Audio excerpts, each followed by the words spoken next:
My name is Eric Dale. I was born in Cadishead in 1924. I went to St Mary's School, which is across the road, junior school, until I was 11 years of age. Then I went to Cadishead Senior School till I was 14. I was always interested in sport, cricket and football. That's all I ever thought about. When I was 13 and a half at school, I managed to get a cap at cricket for South Lancashire schoolboys against North Lancashire schoolboys, which was played at Todmorden. When I left school, I started at the Salt Works in Earlham, Civil West Salt Works in Earlham. And when I was 17 years of age, I volunteered to go what I thought was in the Navy. Now, before we get on to that, if we may, Eric, tell us a little bit about your childhood itself, because I mean, you were not old enough to go into the forces for perhaps a couple of years Yes. after war started. So tell us a little bit about your childhood itself, if you can, and also what you remember about the start of the war. Well, yeah. Well, as I said, I was always interested in sport. Played a lot of football as a kid, you know, and cricket. I had a good childhood, you know, and what I can remember of the war starting was the Blitz mostly, and also we had a bomb dropped in Cadishead, in the middle of the road in Cadishead. That's what I remember most.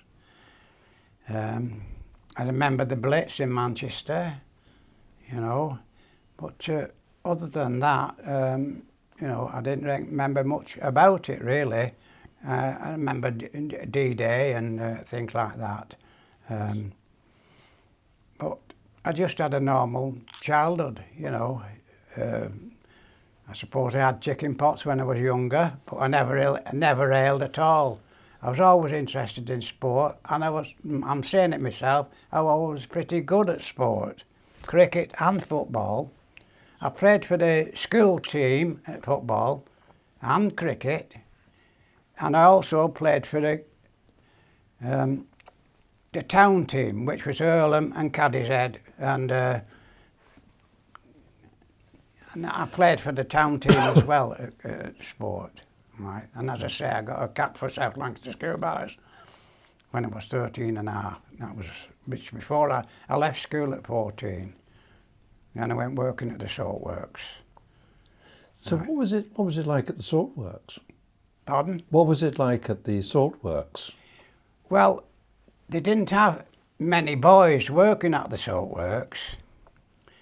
It was mostly men at 18. They only had about 4 lads under the age of 18 what was working on what we call the box machines, right, making boxes for the soap.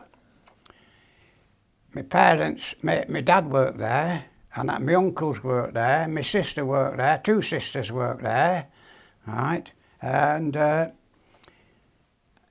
went for an interview there with a view to starting, which everybody in Cadishead and Earlham used to go for an interview at the Salt Works. And there was a steelworks as well, the big steelworks.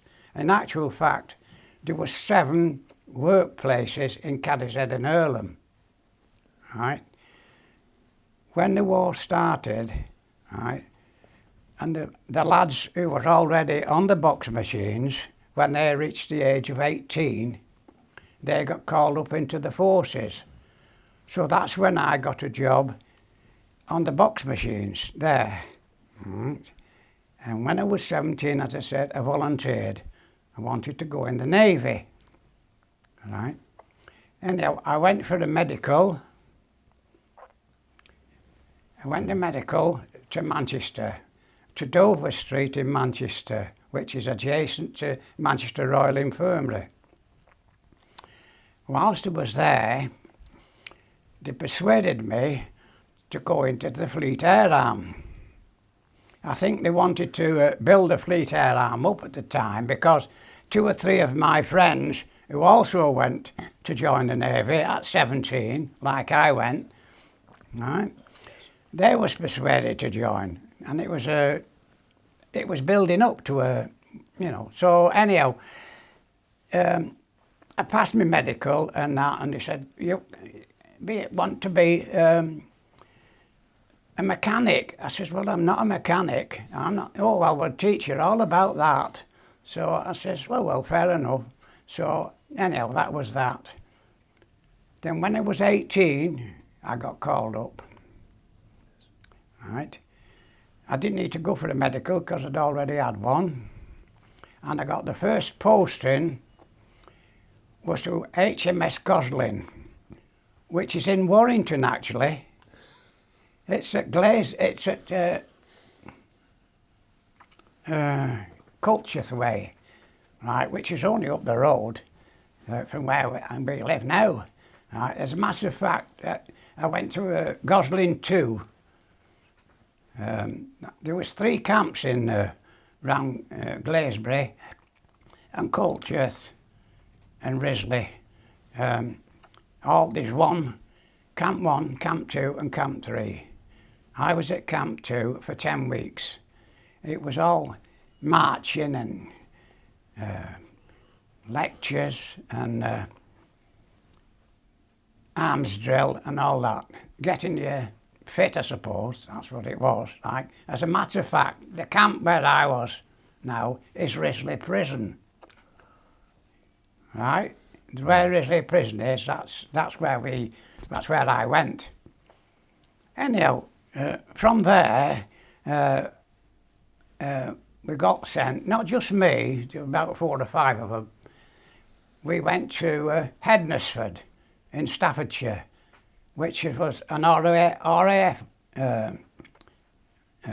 establishment, but part of it was for Fleet Air Arm.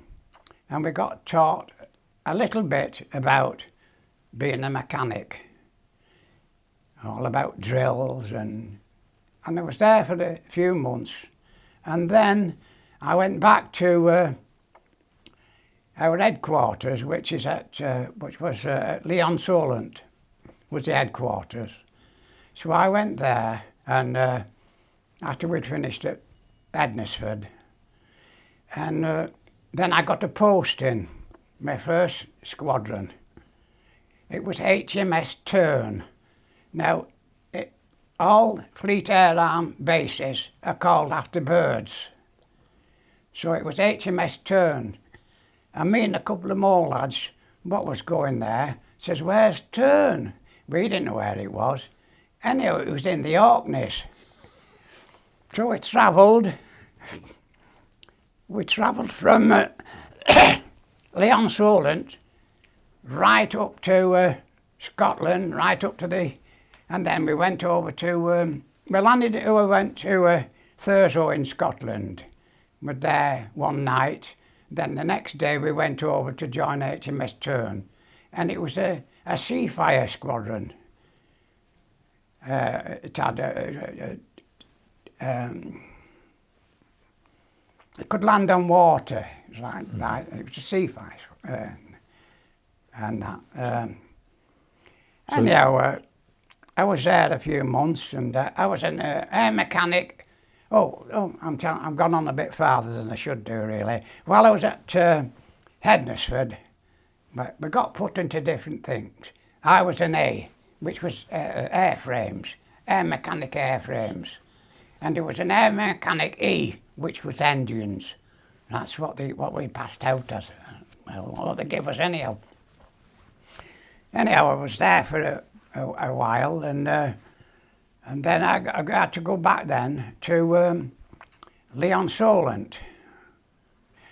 So from there, I was posted again to Dunfermline, HMS Waxwing in Dunfermline. And it wasn't an airfield at all, it was just a camp. Right? And And that was there a few weeks, and then I got an overseas posting then. Right.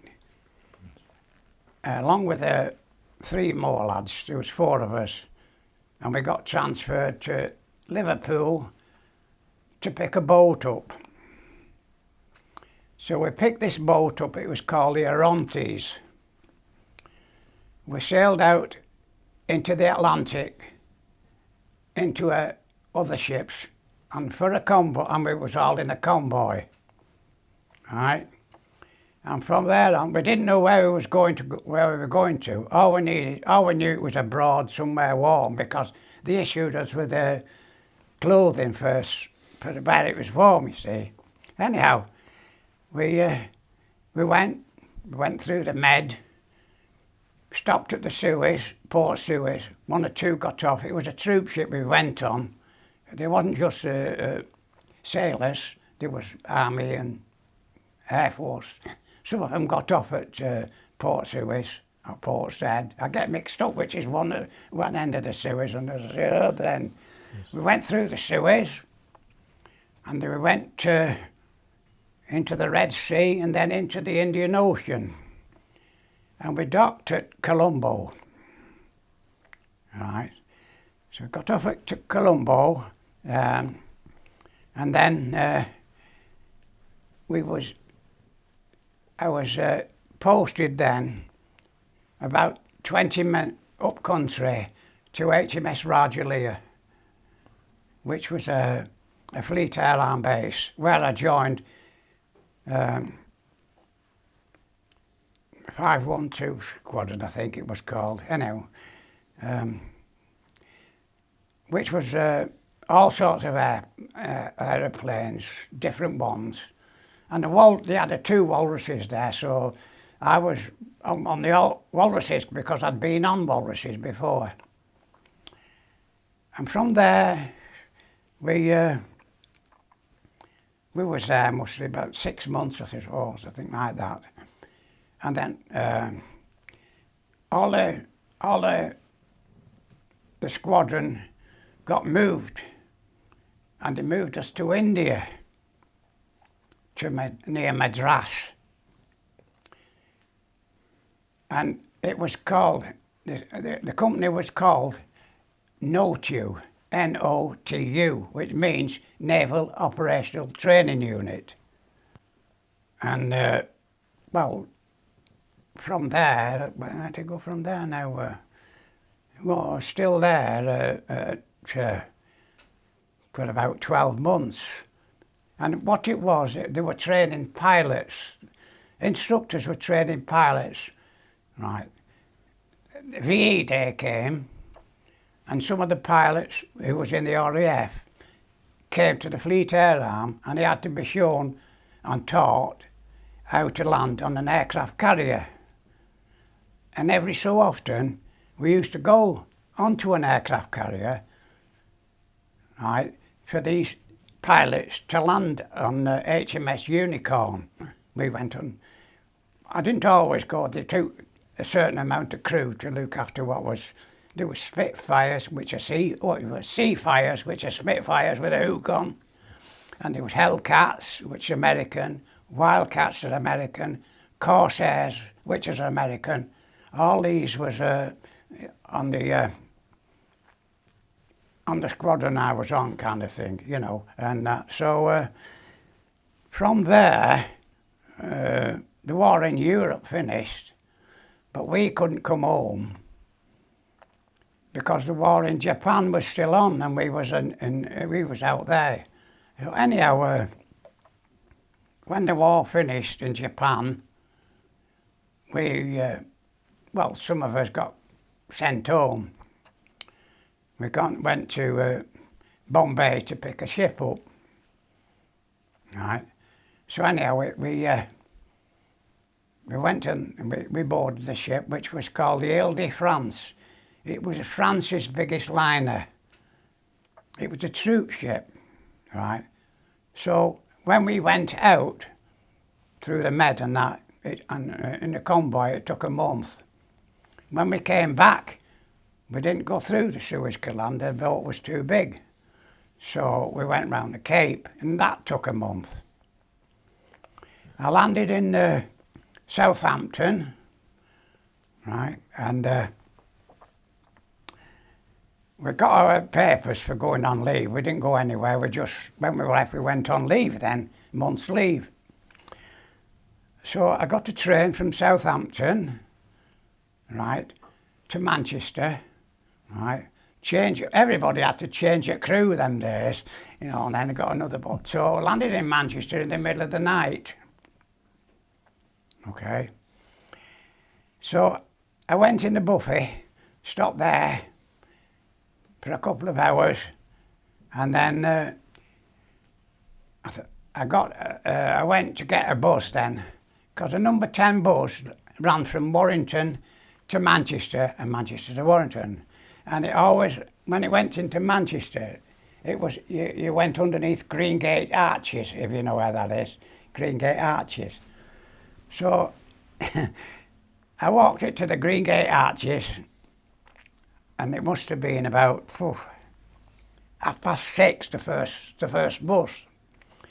Anyhow, the first bus was in, I got on it, and they had conductors then, and he said, where you from, what you done and where you come from. Told her, so he says, right, I was sat on the side seats then. He wouldn't take any money off me for the bus fare, right? So in actual fact, the bus was going through Manchester, through Earlham and Cadishead at the time when some of them was going to the soapworks working. Of course, people what knew me, hiya Eric, the first thing he used to say, anybody when you went on leave, when you're going back, used to say, only just landed, like, you know. Anyhow, I got off the bus in Cadishead. We lived up Devon Road then. So I walked up Devon Road, and it was dark, and it was about 7 o'clock. And my mother was up with my dad and my sister. They were getting ready to go to work at the soapworks on the bikes. And my mother said, Arthur, which was my dad's name, Arthur, here's our Eric. So my dad says, Susan, that was the name, you're romancing again. It's not. She says, it is. I can tell his steps. I can tell his walk. It's our Eric. And it was. So I tried the back door and it wouldn't open. It was closed. And our Grace come, my sister, 2 years younger than me. Is our Eric? She shouts, Mum, it is our Eric. And then she says straight away, this is just like our Grace, what you fetch me back? Now our son comes here, my nephew, which was his mother, you know. Anyhow, that's how I come to, you know, come back from abroad there. And then after a month, I had leave, and whilst I was on leave, I went back to the soapworks where I worked and told the foreman, you know, what I was doing that. And then I started back at the soapworks. And I worked at the soapworks there. Then I didn't go on the box machines then because I was 18. I went in what they call the loading bay, which used to load wagons, what used to come for the co-op, you know, in boxes. Anyhow, when I was 29 years of age, I left the soapworks and joined the Lancashire County Fire Brigade, which, and I was stationed at Eccles, right? And I was there for 12 years, and I left again. And I went to the Atomic Energy Authority, which is at Risley, right, Atomic Energy, to join the fire brigade there, right. And I was there at Risley, I was in the fire brigade, and I was there at Risley till I retired at 65. Right, and that's when I retired at 65 then. So after that, I just used to play ball. I used to play a lot of bowls, crown green bowls as well. But I missed something out when I was at the soap works. When I came back and I started back at the soap works, and I was about 22 then. Okay, I started playing football locally. First, the team was Silver Steelworks, and they were in the Manchester League. Like, and while I was there playing, a friend of mine who'd gone to Shrewsbury Town, right, asked me if I'd like to go to Shrewsbury Town. So anyhow, I said, yeah, okay. So I went to Shrewsbury Town. They was in the Midland League, which was similar to the Manchester League. You know, they could have professionals playing for them, part-time. And after a couple of months, they asked me if I would sign professional forms for them. Well, I said, yes, okay, right. But what it was, you see, if you were an amateur and you was playing well, somebody could come and poach you. But if you were a professional, you couldn't, because you was on their books. So, them days, there was in the Football League, there was the first division, second division and third division, right? So whilst I was there the first season, for the season afterwards, they changed it. Instead of having a third division, they had a fourth division north and a fourth division south. So they wanted two teams, one to make the team up in the south division and one to make the team to be in the north division. So Shrewsbury Town got in the north division and Peterborough got into the southern division, right?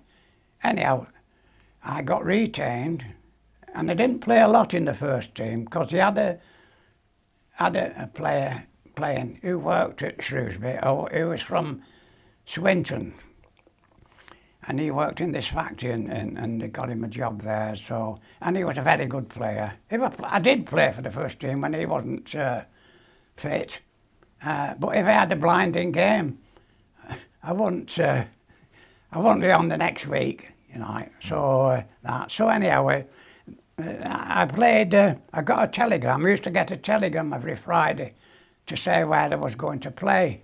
But if I was playing away somewhere in Birmingham or Hereford or anywhere like that, they'll pick me up. Not just me, a couple of more blokes who played there from who lived in Manchester. They used to call at the station, railway station, and pick us up instead of going to Shrewsbury first.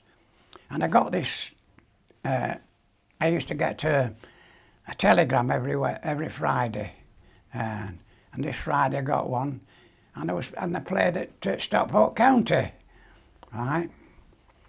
So anyhow, after that I left them, and then went playing in North Wales, right? And I played in North Wales.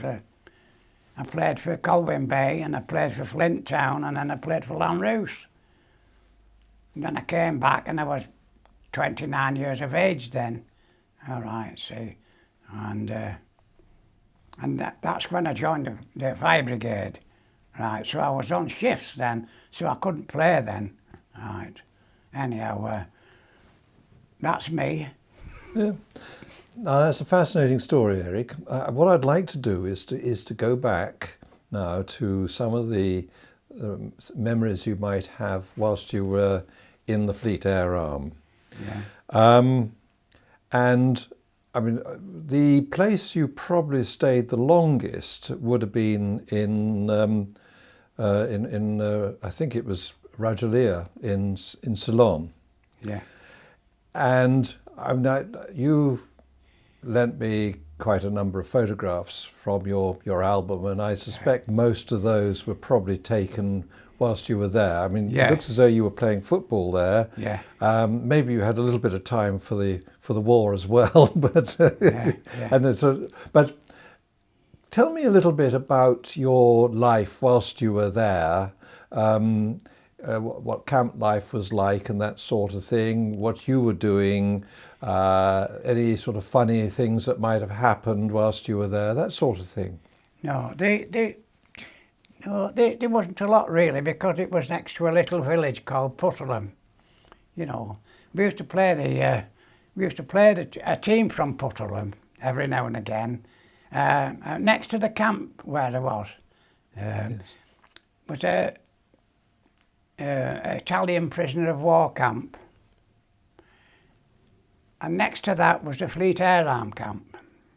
Not the Fleet Air Arm, a Marine camp.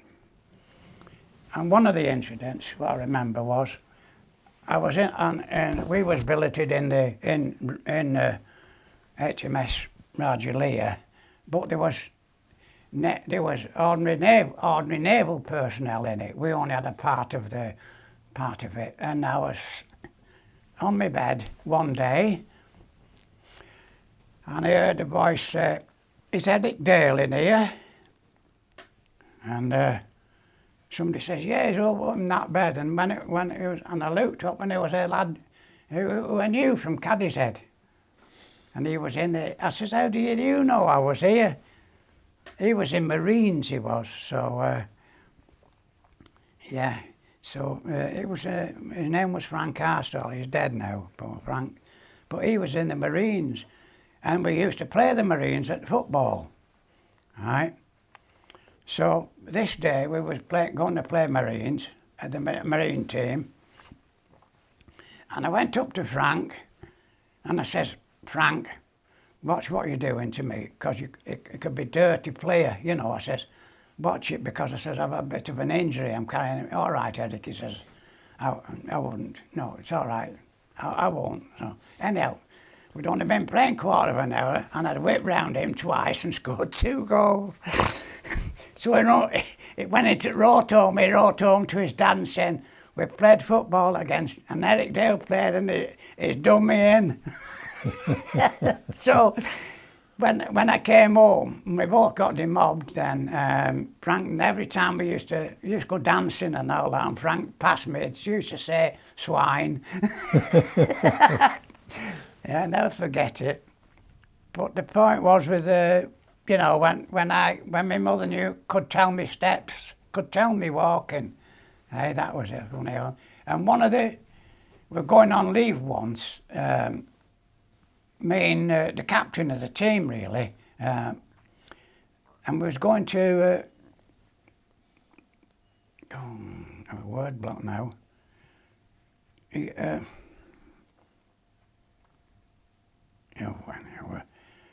We was going on leave anyhow, and this place we were going to, the Commander Parrish, his name was, he wasn't going to let us go, because he was playing a match in Colombo against a ship team that had come and there.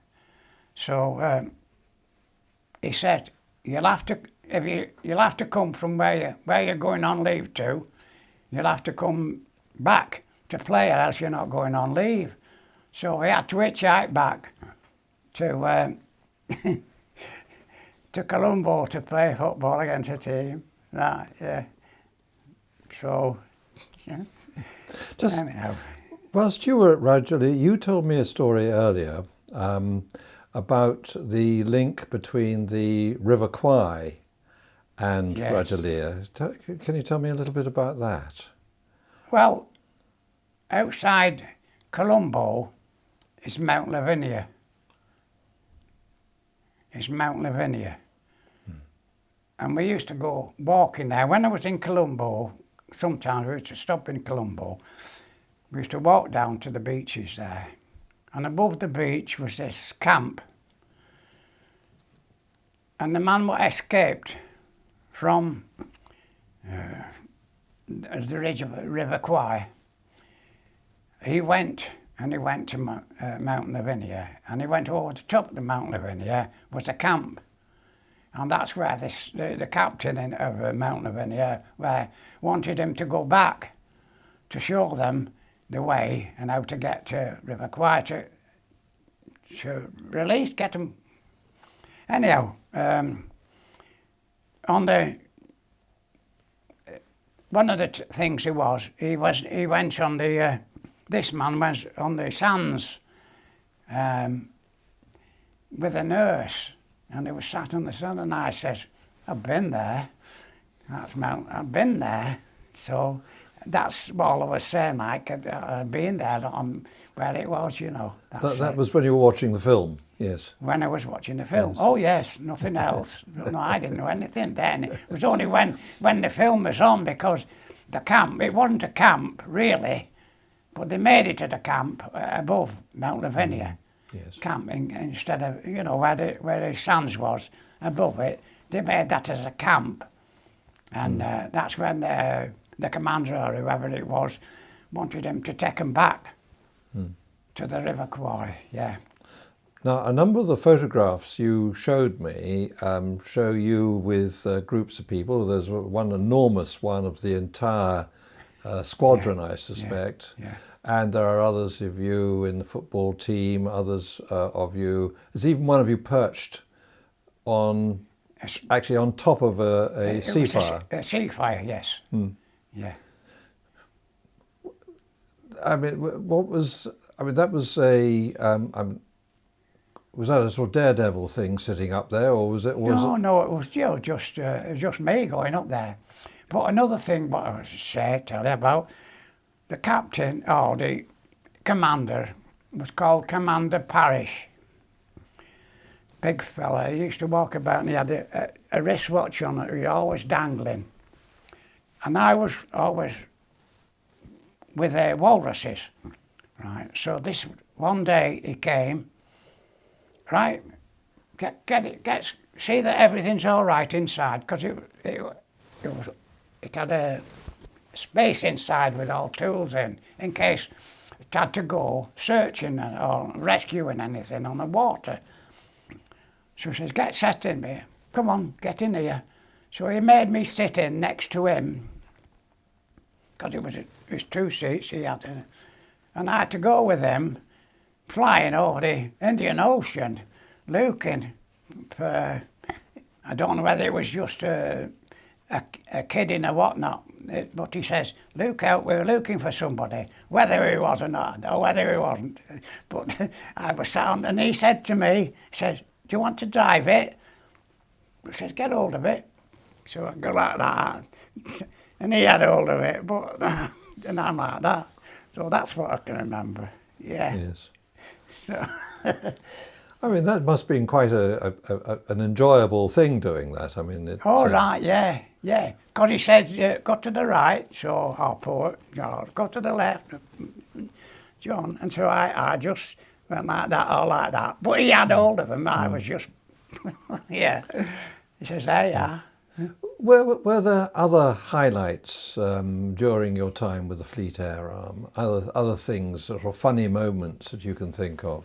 Well, I never flew actually. The only time I did fly was when I was in the Orkneys and I was going on leave, right? And well, I had to catch a train from Thurso, and there was only one. It went at 7:45 at night, and it went from there to London, just one a day, right? So when I went going on leave, instead of going by boat across to Thurso and catching it, they used to fly it. Anybody used to get in a walrus, and one of the pilots used to fly you over to Thurso Airport, and I was at home more or less before I actually started leave at in the Orkneys, you know.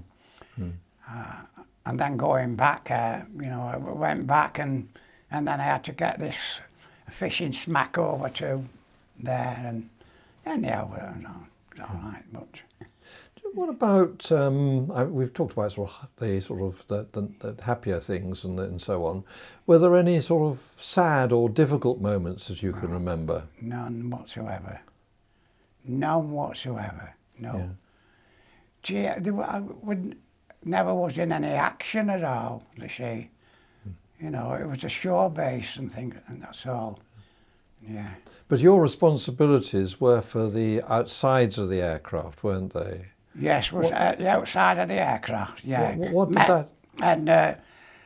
And the controls, and pneumatics, and hydraulics. Mm-hmm. Yeah. And what did you do with those? Was it checking Well, out? you only check them. Mm-hmm. I don't think I ever had to do any repairs at all. Mm. You know, the pilot used to go out, used to go flying, excuse me, and then when he'd come back, he used to say, right, everything all right? Yes, you know, you saw generally say yes, you know.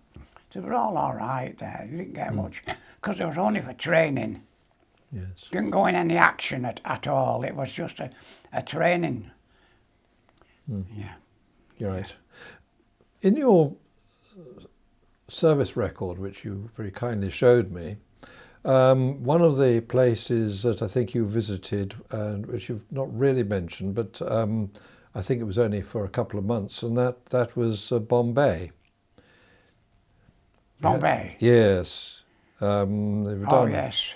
Barunda, I think it was. Well, Balura. Oh, right. Eh? I probably spelt it. I probably read it wrongly. Well, but, when we landed at Bombay, we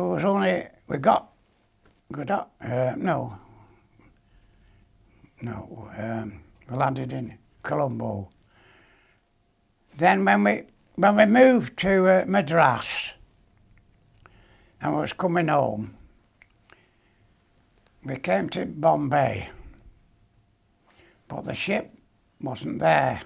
We was to board this ship, Ile-de-France, and it wasn't there. So they moved us just above Bombay, right? And that was the name of the camp. And it was at Doolally. You know, when anybody goes Doolally, right? But there's such a place called Doolally. I remember the programme being it Ain't I Hot Man? Yes. And it was at Doolally. And it was you're supposed to Doolally tap. You're supposed to be if you Doolally, you're tapped, aren't you? Yes. There's something wrong with you. But there was a place, and we were just waiting there, maybe a couple of weeks or something like that, till the boat. But we used to go out there. There was nothing to do, but we used to go killing a rat, because on a rat was a flea what carried the plague. We used to go looking for rats, right, and throw petrol on them and set them alive, right, when we killed them. So we would kill the fleas as well. Yeah, the flea. That's right. Yeah. Yes. So that's all we did really. But not every day. That we had it in turns. But we just idled about till we had to get. Yeah. Going right back to the beginning, you mentioned your parents. What did your dad do? I think he was at the soap works also? He was a labourer at the soap works, yes. Right. Yes. Was he involved at all in the First World War? Yes. He was in the First World War. He was the youngest of 5. There was 5 of them, 5 brothers. He was the youngest one. He never went to, he was still in training in England when the war was over. Right. But the others all served in the war and they all came back. One uncle got the military medal. Yes. My grandma had, there was 5 sons when they all came back. Not many do that, No, very lucky. Yeah, and he was, In actual fact, my dad, he died in 1948, as in fact, St Patrick's Day, which is just gone, right? He was only 48 in 1947. So he was born in 1899? Yes, he was, yeah. That's it. I think something like that, yeah. Yes. Yes. Yeah, he was there. But the others, they all died. You know, some of them died before my dad. They're all older than my dad. You know, Yeah. but three of them, my dad and two of his brothers, all played in Cadishead public prize band. They're all bandsmen. Mm-hmm. And my uncle Norris, who got the he was the housing manager of Cadishead and Earlham, and he got killed when he was in his 65th year going home for his dinner. And yeah, he was a secretary of the band. He was, you know, so three of them all played in the band. Yeah. You know. Well, that's very sad when that happens. One of them who went in the First World War, I think it was my Uncle Jim, he actually played in the band, right, in the war. But I had another uncle who was a prisoner of war in the First World War. But my granddad had, and grandma from Cadishead, he had 9 lads and 1 girl. And on my mother's side, she had 10 girls and 1 lad, which she lives across there, just across there at my grandma's house. Right. So I've been coming to Ollins Green here since I was young, since I was born. I got christened here, Ollins Green Church, got married here, and my wife goes to church here, you know. Tell me a little bit about, I mean, you've just mentioned your wife and your marriage. You have family? I know you mentioned your son as well. Yeah. So how did all that come about? It must have been after the war, obviously. Yeah, well, I have 2 lads. Mm-hmm. Our Philip, he was the eldest. He lives at Gosport now. He joined the Navy when he was 16 years of age, after the war, right? And he served 22 years, and he was in submarines. And he was a marine engineer, and he finished up as a chief petty officer, right? Chief petty officer, artificer. Now, he wanted to be an artificer when he first joined up. And he went, and it was in Cornwall where he went to at first. And there was 2 camps. On one side of the road was for artificers. On the other side of the road was just for the Navy, right? And he was because he wanted to be an artificer. I didn't even know what an artificer means, but it means a specialist. That's what it means, isn't it? So he had to pass exams every month or so, and you maybe have 3 exams, and you had to pass them all. Didn't pass them all, but you got back class then he passed them all. So eventually he passed them all. Then he went on submarines then, and that, yes, he did 22 years, right? That's his daughter there, right, who married the captain, which is French.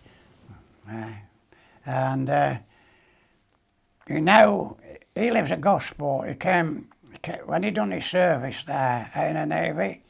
He came out, he worked on yachts. For about 4 or 5 years he worked on these millionaire yachts as an engineer, you know. And it was only like probably 2 years ago that he stopped working on yachts, and he's now 58. So what he works now, he works for an engineering company now at Gosport, because he got married at Gosport, which is HMS Dolphin. Right, it's diesel electric. But the first one he was on was the Conqueror, the one but he didn't actually go to the Falklands, because the Conqueror is the one that sank the Belgrano, right? But he was ashore, those what you had to do so many months on board, then you swapped over, and but he was ashore there at Praslin in Scotland, so he didn't go there. He'd been to Falklands many times. The other lad, our Austin, he works for British Nuclear Fuels, and he's a chartered electrical engineer. So he's wrote that on the back of that, actually, because I said, you'd be asking me about your I said, what's your rank? He's well up. He's, you know, he goes to meetings and he goes abroad a lot, you know, but I think he's into safety as well, you know, so he works for BNFL, which my wife worked for BNFL. She worked there in standards, right? And when my lad came off, the one who was in the submarines, when he came off, that's the boat he went on. It's a training ship for young lads. And there was two of them what got pushed off the boat because they was being unruly. So they started making accusations of different things. So he thought, I'm getting off that. So he came off it. He said, you're not going to spread tales. There was two bad uns, there was. So he got off that. But other than that, you know, I mean, he's got a boy and a girl. Philip, he's the lad. He works in the care home in Gosport. He's married. His wife is the boss, and he's next. But so he works in this care home, old folks' home it is, right? And that's his sister there. What got married. She works on boats now, and married the captain. Can't think of a better thing to do. Now, the other one, our Austin, who lives at Birchwood, Oakland, his daughter works for British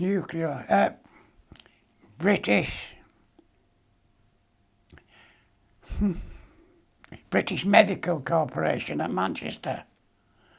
When anybody has any complaints against doctors or anything like that, that's where they come into being. And the other lad, he works in an engineering factory. Right, that's them two, you know. He's due for retiring any time. He said, I'm going to retire. So he went there as an apprentice. Wow.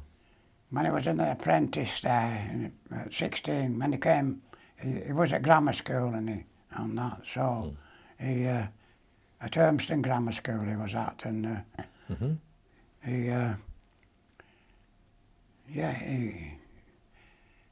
went there as an apprentice, so he must have been there 40 odd years, so he'd be due for a good pension and that. So and he's ready to pack in any time when he's 60. That's what he's on about anyhow. So anyhow, and he lives in Warrington, but at Oakwood, near Birchwood. You know, that's it. I think we're probably coming towards the end of the interview now, Eric, but I always like to ask the question,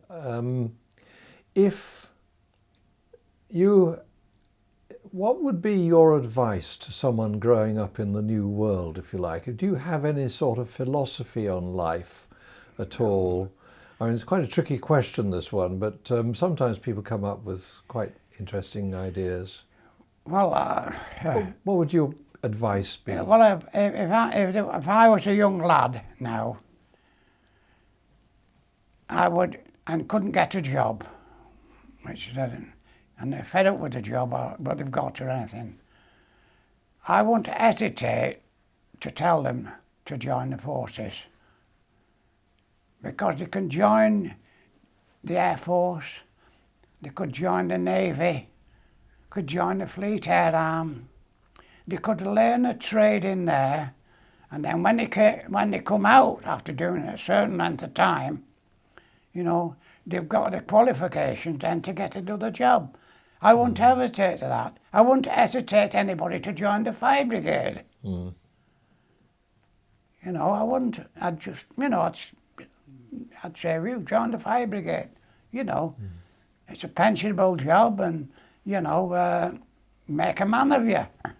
You go fight in a fire or go searching for somebody in darkened places with a breathing apparatus on. I had to do all that. Yes. You know, I've done all that. So, anyhow, see, at 29, that was it. I couldn't. Yeah, see, you had to sign up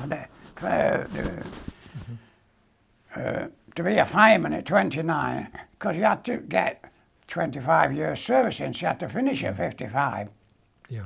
Well, after 30 you could do, because you could get your 25 in. But after that, you couldn't. What it's like now, I don't know. No. But I was, when I left the salt works to join the fire, I was actually in a team there, part-time as fire brigade at the salt works. You know, we never went anywhere or anything like that, you know. So, and the last years of my working at Risley, right, Tommy Kennedy, I came off the fire section when I was 60, and I was in the what they call RD2 workshop. I was in the engineers then as a mate. RD2 is our research and development too, because we had testing things in for the nuclear and all that. And then I, after 6 months, I got progress chaser's job. So I was a progress chaser then till I was 65. Then I came off. But since when I came off work, finished at 65, I used to play bowls, a lot of bowls. I used to play for a team in Cadishead, and I used to play for a team in Warrington. My dad was a good bowler, and he taught me when I was at the salt works. Because at the salt works, they had a big, it's where Tesco's is now, down now, and that they had a big playing field with a football pitch on it, and a cricket pitch, and a tennis courts, 2 bowling greens, and have a dinner time. And when I was on my dinner hour, used to have my dinner, and then have a game of bowls, because it was, you know, on the green. It was in the works, and my dad used to teach me. So I was pretty good actually at bowls. It was all right. And I used to play snooker. Any sport I played, but I wouldn't play it unless I could master it. Do you know what I mean? Yeah. No. So I did.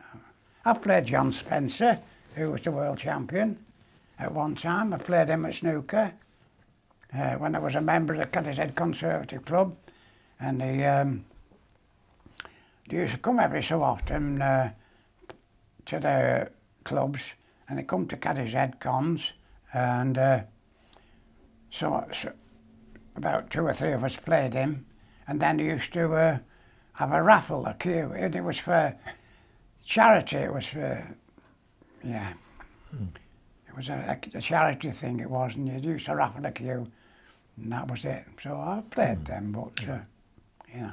I think we're probably at the end, and I really do appreciate. Thank you very much, Eric, for Have I giving talked us your the head time. off? Not at all. You've done very well indeed, and a very interesting interview as well. But thank you very much.